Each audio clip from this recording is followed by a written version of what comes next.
जाता है, जान अनजान में पाप हो जाता है, जान अनजान में बुरे कर्म आ जाते हैं। तो किससे आते हैं? शरीर से आते हैं, धन से आते हैं और मन से आते हैं। मन ही तो सब करवाता है। अब बुरे बुरे काम की सोच उसने कर लिया तो कि मन में याद आया कि इसको मरवा देंगे, इसको कटवा देंगे, इसको सजा दिला देंगे, झूठे मुकदमे में फंसा देंगे, तो वहाँ धन भी लगा देता है। अब वो भी गया उसमें, किसमें? पाप करने में। आप समझो उसके शरीर भी कि मार देंगे, काट देंगे, तो शरीर भी पापी हो गया। तो ये तीनों पापी हो जाते हैं। तो संत क्या करते हैं? इसी से सेवा करवा करके और कर्म को काटा करते हैं। तन मन धन की सेवा का इसीलिए संतों ने विधान बनाया। और यह भी जीवों से कहा कि भाई पूरा समय इसमें न दो, तो कम से कम अपने जीवन का 10वां महीने का 10वां अंश ही अग्नि सेवा करने में निकाल दो।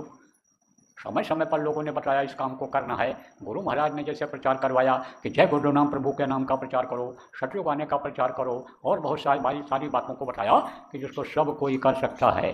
नामदान दिलाने के लिए, लोगों को समझाने के लिए समझ लिया। आप ये समझो कि इसी तरह से सेवा का यह विधान बन गया कि 10वां अंश अपने शरीर की सेवा का लगा दो, 10वां अंश अपने कमाई का, मेहनत का लगा दो। उससे आपको बरकत मिलने लगेगी। बरकत लोगों को बहुत मिली है जिन्होंने ऐसा किया। शरीर स्वस्थ हो गया, बीमार रहते थे और निकल पड़े प्रचार प्रसार में, और लौट करके आए। जिनका गाल पिचका हुआ था, भरा हुआ गाल घर के लोग पहचान नहीं पाए। औरत ने भी कहा जाओ तुम्हारी तबीयत तो ठीक रहती है, जाओ पिताजी काम सब हो रहा है। उनको विश्वास हो गया परिवार वालों पर कि किसी के करने से कुछ नहीं होता है। कर्ता करे न कर सके, गुरु करे सो हो। गुरु ही सब कुछ करते हैं। वो प्रभु ने सब व्यवस्था बना दिया है कि जो पैदा होने के पहले माँ के स्तन में दूध भर देता है, परवरिश वो करता है, वो कर रहा है। तो घर वालों को भी विश्वास हो जाता है। अब मोह भले उनका लगा रहे परिवार से, लौट करके भी से आते रहें, लेकिन परिवार वालों का मोह उनसे खत्म हो जाता है। वो तो समझ लेते हैं हमारा लेना देना इतना जिनका था, अब इनसे लेना देना यानी समझो कि खत्म हो गया। तो मन की सेवा करवाते हैं, धन भी लगवा देते हैं। कहीं भी आओ जाओ कि देखो यहाँ आयो, धन खर्चा हुआ, तन से आप मेहनत किया, ये भी तो सेवा हुई।